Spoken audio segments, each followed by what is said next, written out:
Hello dear students, कैसे हैं आप सब। उम्मीद करते हैं आप सभी बहुत अच्छे होंगे। तो यहाँ पे सभी आ चुके हैं यहाँ पे एक नई एंड एक फ्रेश चैप्टर को लेके। हमने ऑलरेडी बहुत कुछ पढ़ लिया है अपने। जैसे हमने पढ़ लिया मैक्रो इकोनॉमिक्स के बारे में था क्या, सर्कुलर ऑफ इनकम हो गया, नेशनल इनकम के दोनों पार्ट हमने कवर कर लिया, हमने मनी पढ़ लिया, हमने बैंकिंग फिनिश कर लिया, सब कुछ कर लिए। और आज एक न्यू चैप्टर यहाँ पे आ चुके हैं। देखिए चैप्टर का नेम है my dear students, determination of income output and equilibrium. ठीक है, अगर मैं बात करूं सीबीएसई बोर्ड में इस चैप्टर का नाम अलग दिया गया है और आईएससी बोर्ड में अलग दिया गया, बट है सभी के अंदर में। जैसे अगर मैं सीबीएसई बोर्ड के बच्चों की बात करूं तो उनका चैप्टर का नेम है aggregate demand and it's component हो गया। आईसीएससी में चैप्टर का नेम है theory of income and employment हो गया। तो सभी के अंदर में पहली बात है, तो स्टार्ट करें इस क्लास को माय डियर स्टूडेंट्स। मैं बता दूं आप सभी को कि जो क्लासेस पहले हो चुकी हैं उसका लिंक आपको डिस्क्रिप्शन बॉक्स में मिल जाएगा और पूरा सिलेबस आपको मिलने वाला है। तो जो वीडियोस आने वाली हैं, अगर आप इस क्लास को बाद में देख रहे हैं तो हो सकता है कि और तब तक और भी क्लासेस आ चुकी हों। एक बार आपसे रिक्वेस्ट है कि चैनल को विजिट कर लीजिएगा, चैनल को देख लीजिएगा तो आपको सब कुछ मिल जाएगा। अब आइए स्टार्ट करते हैं इस क्लास को। बहुत आराम से समझेंगे, चैप्टर आसान है नहीं बट आसान बनाया जाएगा। अब आइए पहले थोड़ा समझते हैं कि आइडिया है क्या बच्चे की। ये जो चैप्टर हमारा है ना, थ्योरी ऑफ इनकम एम्प्लॉयमेंट की बात में करूँ मैं, एग्रीगेट डिमांड, एपीसी, एपीएस, जो भी कुछ है what ever it may be. तो माय डियर बच्चे, इन सभी को जो थ्योरी दिया गया है, इसकी थ्योरी जो दिया गया है, ये दिया गया है जेएम कीन्स द्वारा। कौन दिया है? जेएम कीन्स द्वारा दिया गया। काफ़ी बड़े इकोनॉमिस्ट आप कहो। मैं आपको बच्चे हिंट दे देता हूँ, आप कभी किसी कॉम्पिटिटिव एग्जामिनेशन में बैठना और अगर आपको क्वेश्चन का आंसर नहीं पता है, मतलब आपको नहीं पता उसका आंसर क्या होगा और ऑप्शंस में बच्चे जेएम कीन्स का नाम दिख गया, आप टिक कर देना। 95% पॉसिबिलिटी से बच्चे की वहाँ से सही हो जाएगा, क्योंकि बहुत कुछ इन्होंने दिया हुआ है अपने इकोनॉमिक्स के अंदर में। काफ़ी बड़ा नाम है जेएम कीन्स, याद रखिएगा। तो अगर इस थ्योरी को, इस पूरे चैप्टर को भी जेएम कीन्स द्वारा ही दिया गया है बच्चे। ये जो चैप्टर है ना, ये 1936 के अंदर में इन्होंने थ्योरी प्रपोज किया था। थ्योरी था इनकम एंड आउटपुट पे, ठीक है, जो फोकस करते हैं एग्रीगेट डिमांड पे और एग्रीगेट स्पेंडिंग पे। तो उसी पे पूरा ये चैप्टर, उसी पे पूरी थ्योरी पे पूरा सब कुछ बनाया गया आपका। कौन दिया था? JM Keynes. थ्योरी कब आई थी? 1936 के अंदर में। अब आइएगा स्टार्ट करते हैं, आप आगे का पार्ट है कवर करते हैं। देखिए है क्या, इस पूरे चैप्टर को पढ़े समझे उससे पहले कुछ एजम्पशंस मान के चलते हैं इस चैप्टर के अंदर हम लोग। पहला, फोकस करते हैं, ये पूरी थ्योरी फोकस करती है बच्चे एग्रीगेट स्पेंडिंग पे। फोकस किस पे करते हैं? एग्रीगेट खर्च में जो हम खर्च करते हैं बच्चे, हम उस पर फोकस करते हैं। जो खर्च टोटल करते हैं हम उस पर फोकस करते हैं। फोकस किस पे करते हैं? एग्रीगेट स्पेंडिंग पे, ना कि कंपोजिशन ऑफ एग्रीगेट स्पेंडिंग पे। हम ये फोकस करेंगे, मेरे पास 100 रुपये, मैं 100 रुपये खर्च करूंगा, हम इस पे ध्यान देंगे। हम इस पे ये ध्यान बिल्कुल नहीं देंगे बच्चे कि हमने 100 रुपये से क्या क्या खर्च किया, 100 रुपये कहाँ पे खर्च किया।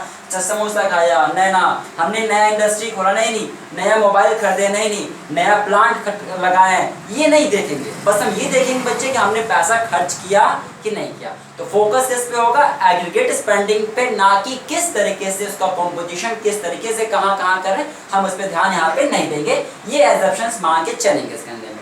दूसरा बच्चे देखिए, दूसरा और तीसरे पॉइंट को फिलहाल अभी के छोड़ दो, मैं बताता हूँ आपको। देखिए चौथा पॉइंट क्या है, पूरा जो इनकी थ्योरी है ना, ये शॉर्ट रन पे, किस पे? पूरी थ्योरी शॉर्ट रन पे काम करती है। हम मान के चलते हैं क्योंकि बच्चे शॉर्ट रन के अंदर में ही फुल एम्प्लॉयमेंट हो सकता है, ठीक है, इसलिए पूरी थ्योरी शॉर्ट रन पे ही बेस्ड है आपकी। और लास्ट क्या आपका, हमें मान के चलते हैं बच्चे की जो प्राइस है यहाँ पे, प्राइस क्या पूरा फिक्स्ड है। क्या मान के चलते हैं यहाँ पे?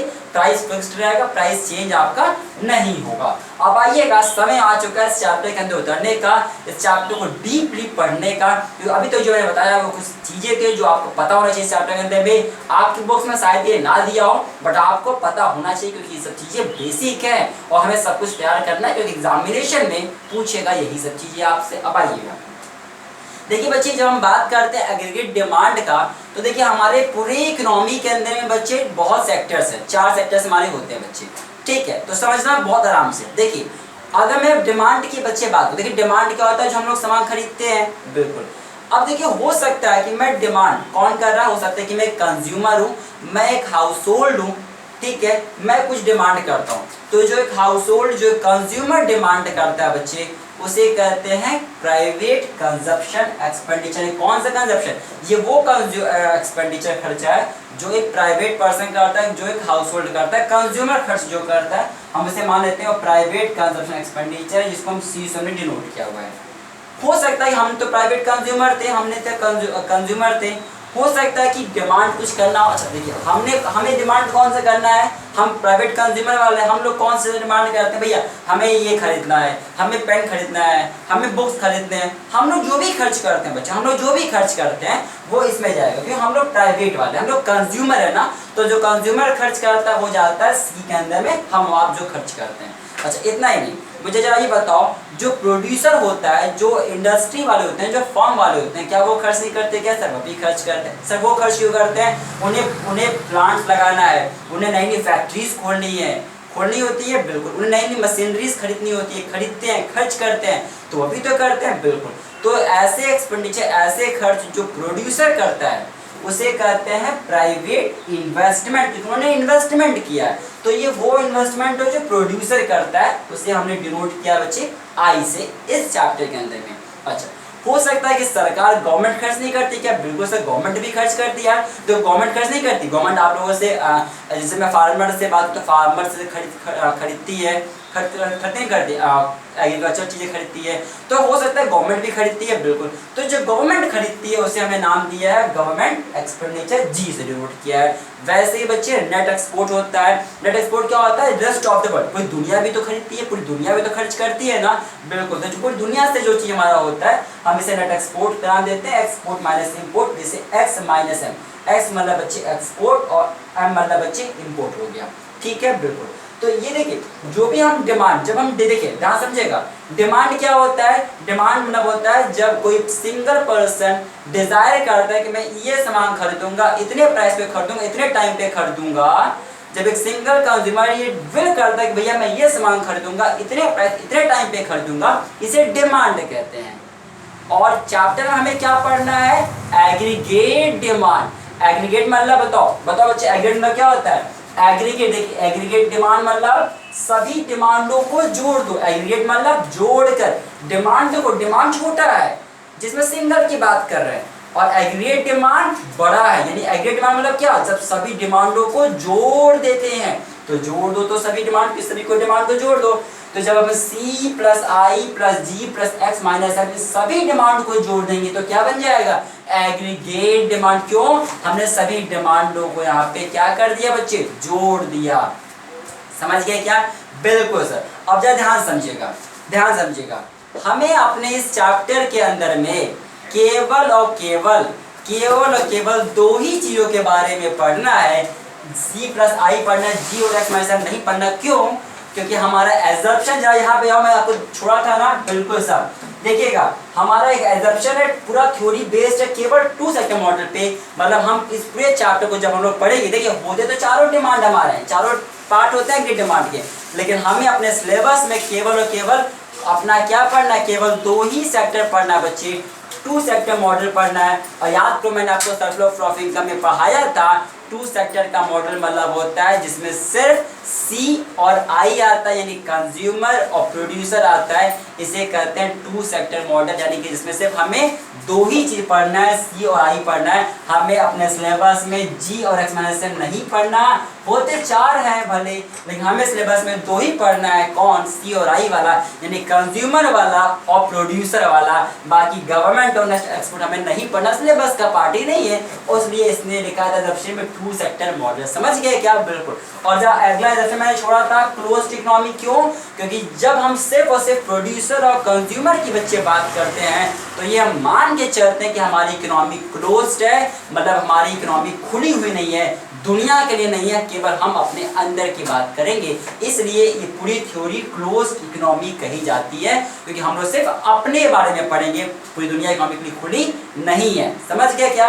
जब 2 लेंगे तो क्या बोलेंगे? 2 सेक्टर मॉडल में कौन सी इकोनॉमी क्लोज्ड, ओपन नहीं है। क्लियर है? हमें सिलेबस में सिर्फ क्लोज्ड इकोनॉमी ही पढ़नी है, हमें ओपन इकोनॉमी पढ़नी है। ओपन इकोनॉमी मतलब क्या? जब हम पूरी दुनिया से ट्रेड करते हैं ना, जब हमारे बाउंड्रीज को खोल दिया जाए, भैया तुम भी और ट्रेड कर लो, हम भी तुम्हारा ट्रेड कर ले, तो इसे कहते हैं बच्चे ओपन इकोनॉमी। हमें नहीं पढ़ना, हमें सिर्फ इतना ही पढ़ना। तो इतना ही पढ़ेंगे, ज़्यादा क्यों पढ़े यार? नहीं पढ़ेंगे, ठीक है ना? चलो आ जाओ, यहाँ तक बात क्लियर है क्या? आपसे बहुत अच्छे से क्लियर हो गया। भाई आगे बढ़ते हैं, ध्यान समझेगा। देखिए बच्चे, बहुत आसानी से मैं आपको समझाने वाला हूँ इस टॉपिक को। बहुत कंफ्यूज करते हैं स्कूल वाले और दूसरे, बट बहुत आराम से समझेंगे इस टॉपिक को। देखो बच्चे, प्रोपेंसिटी क्या होता है समझो।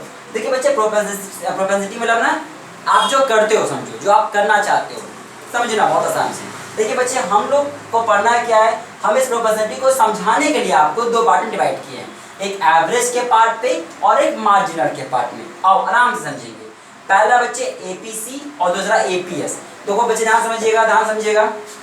देखिए एपीसी मतलब क्या होता है, मैं समझाऊंगा और आप थोड़ा सा प्लीज लिख लेना, ठीक है। थोड़ा सा स्पेस कम है बट मैं आपको समझा रहा हूँ पूरा। देखिएगा, देखिए बच्चे एपीसी क्या होता है, एपीसी मतलब होता है एवरेज प्रोपेंसिटी टू कंज्यूम। क्या मतलब होता है बच्चे, average propensity to consume. Sir इसका मतलब जरा बताइएगा। देखिए बच्चे ध्यान समझिएगा, ध्यान समझिएगा। देखो मुझे पहले आप जरा ये बताओ, इनकम होता है, इनकम को नोट करते हैं इकोनॉमिक्स से बच्चे वाई से।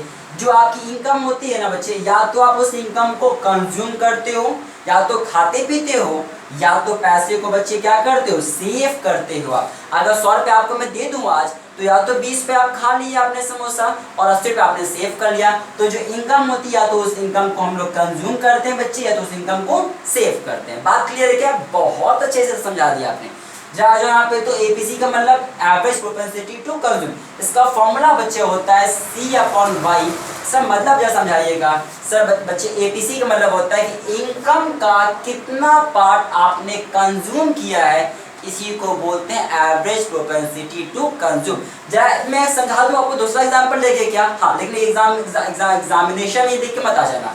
अगर आपके नंबर 80 आए 100 में से, तो आप क्या बोलते हो, मैं 80 नंबर पाया हूँ 100 में से, यही बोलते हो ना? बिल्कुल। तो जरा वही तो बोलो यहाँ पे, यानी इनकम का, भाई मेरा इनकम का कितना पार्ट आपने कंज्यूम किया बच्चे, इसी को बोलते हैं एवरेज प्रोपेंसिटी टू कंज्यूम। समझ में आ गया सब? बहुत अच्छे से। यानी अगर मैं यहाँ पे 100 रुपये कमाता हूँ और मैं 20 रुपये खाता हूँ, तो मेरा एपीसी कितना आ जाएगा बच्चे, 20/100 कर लो 0.2 आ जाएगा। सर बहुत अच्छे समझा दिया आपने। तो आगे देखो, आगे देखो।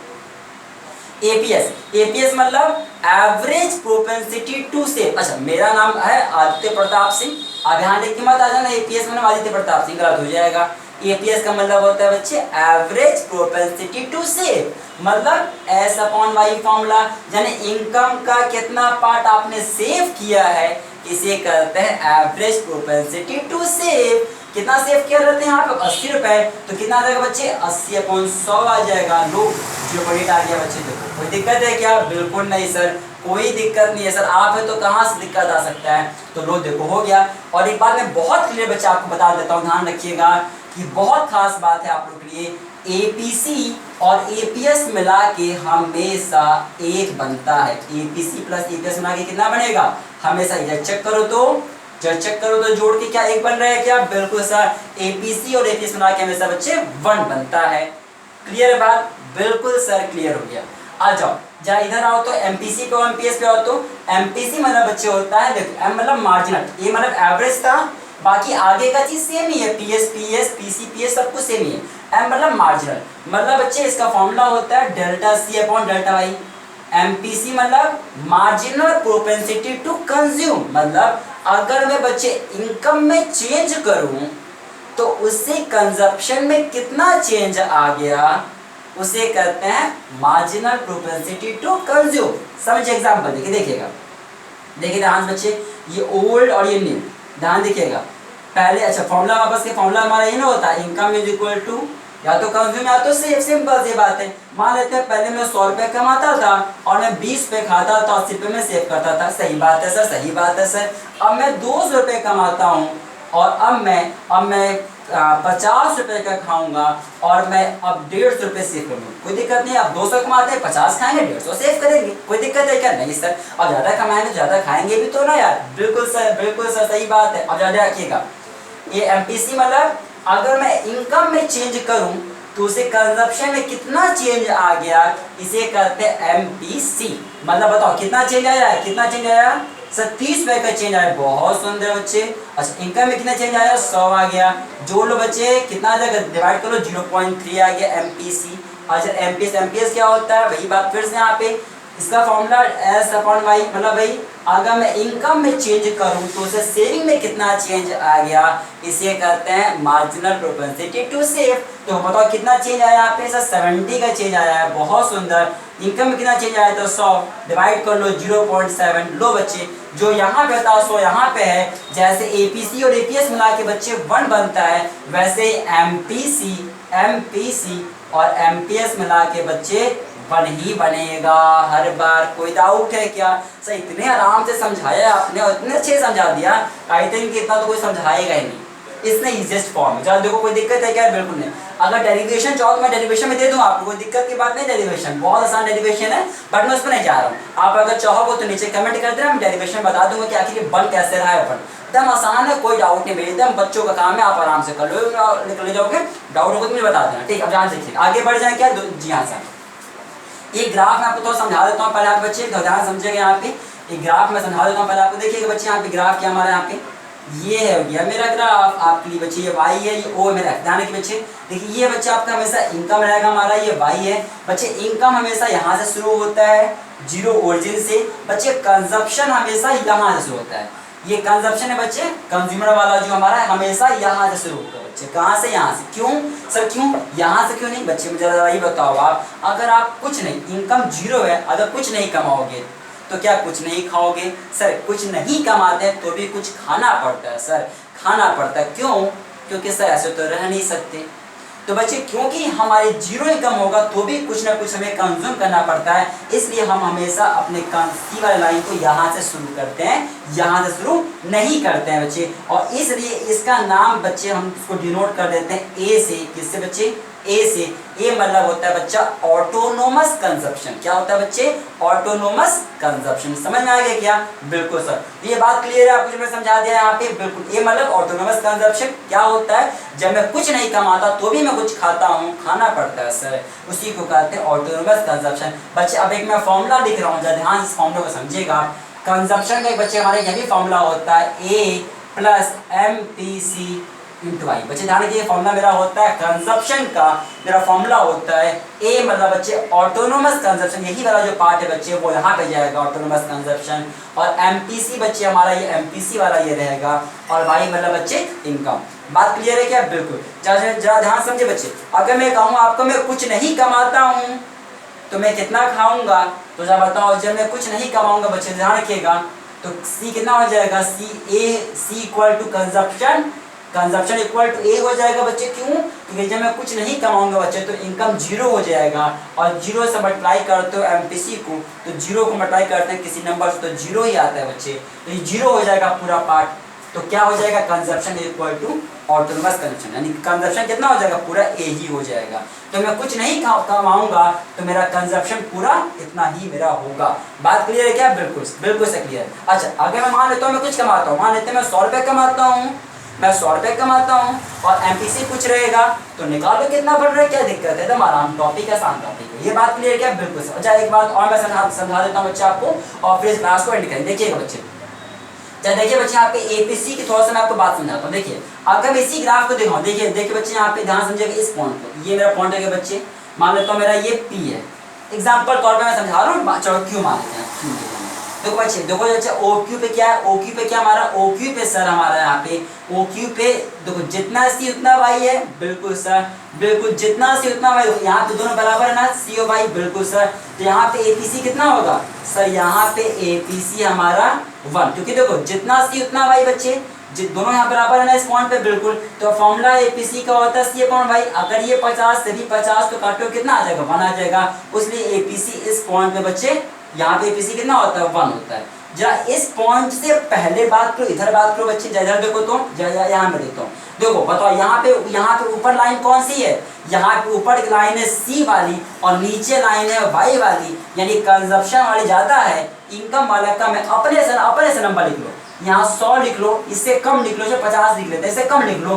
काटोगे तो कितना आएगा सर? 1 से ज्यादा आएगा ना? 1 से ज्यादा आएगा ना? हाँ सर। तो इस पॉइंट से पहले एपीसी क्या होता है? हमेशा 1 से ज्यादा होता है। इस पॉइंट पे एपीसी इक्वल टू 1 हमेशा बराबर रहता है। और जब इस पॉइंट के बाद में बात करो बच्चे, इधर बात करो तो इधर बात करो तो इधर बात करो तो देखो इस बार ऊपर क्या हो गया, वाई वाली लाइन ऊपर है और सी वाली लाइन नीचे है, यानी इनकम ज्यादा कर दो इस बार तो, और ऊपर वाला कम रखना, इसको 50 कर दो, नीचे 100 कर दो, कितना आएगा, 1 से कम ही आएगा ना बच्चे, बिल्कुल। इसलिए एपीसी यहाँ पे 1 से कम होता है, यानी इस पॉइंट से पहले एपीसी 1 से ज्यादा, इस पॉइंट पे एपीसी बराबर 1 के, और उधर इस पॉइंट के बाद एपीसी क्या हो जाता है, 1 से कम हो जाता है। और बच्चे एपीसी जब बढ़ेगा एपीएस घटेगा, एपीएस घटेगा एपीसी बढ़ेगा, क्यों, इन दोनों को मिला के 1 बनता है। इतना ही रखेंगे आज की क्लास को। कोई डाउट होगा मुझसे पूछ दीजिएगा, वीडियो को लाइक करके जाना है, चैनल को सब्सक्राइब करना है। पार्ट 2 आएगा, पार्ट 3 आएगा, पूरा चैप्टर ही नहीं पूरी बुक आएगी यहाँ पे आपके चैनल पे। तो चैनल को सब्सक्राइब करिए, वीडियो को लाइक करिए, शेयर करिए, तो अपने दोस्तों में शेयर कर दीजिएगा। कोई डाउट होगा तो पूछ दीजिएगा कमेंट सेक्शन में, बाकी सब कुछ यहाँ पे है। और याद रखो चैनल को सब्सक्राइब आप सबको करना है। मेरे अगले वीडियो में, तो bye bye, take care, thank you for watching this video, thank you.